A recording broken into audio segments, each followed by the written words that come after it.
దీనికి అనుసంధానం చేశాం.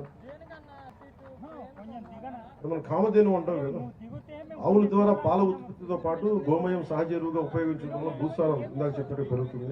దీనివల్ల పంట దిగుబడి పెరుగుతుంది. నేను ఓజీలో ఉండే యాక్టర్లో మాట్లాడచ్చు, సగటు రైతులో మాట్లాడుతున్నాం. భూమి మీద ప్రేమలో ఇలాగే మాట్లాడతారు.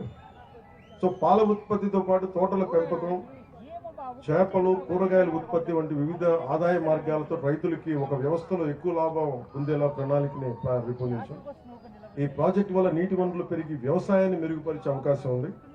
ముఖ్యంగా గ్రామీణ యువతకి మనం ఉపాధి అవకాశాలు లేవు నేను ఎప్పుడు వెయిట్ చేయను. అలాంటి వాడికి ఎలాంటి నేను కష్టపడి ఎలాగ నేనేమనుకునేవాడు, నా పెద్ద ఉద్యోగం నాకు ఉపాధి లేనప్పుడు నాకు సినిమాలో నాకు ఎవరు ఇవ్వలేదు అవకాశాలు. నేను మా ఇంట్లో చెప్పా, మీరు నాకు ఇస్తే నాకు చెప్పండి, నాకు చేయకపోతే అని వదిలేసారు. నేను వెళ్ళి ఏ ఉద్యాన శాఖలు చిన్నపాటి ఒక ఉద్యానాన్ని పనిచేస్తాను, ఒక నర్సరీలో పనిచేస్తాను, కాయ కష్టం మీద పనిచేస్తాను. ఆ మైండ్ ఆ మానసికంగా సంసిద్ధత ఉన్నవాడు.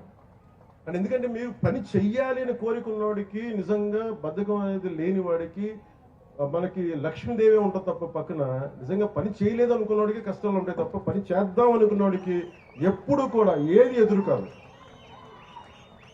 సో నేను మిమ్మల్ని ఒక విషయం గురించి మిమ్మల్ని ప్రత్యేకంగా ఆలోచించమంటా ఉన్నాను. రైతన్న కష్టపడతాడు, సమర్థవంతంగా పనిచేస్తాడని, కానీ సరైన వనరులు లేకపోతే, లేదా ఉన్న వనరులను సరిగ్గా ఉపయోగించుకోలేకపోతే అతని కష్టం వృధా అవుతుంది.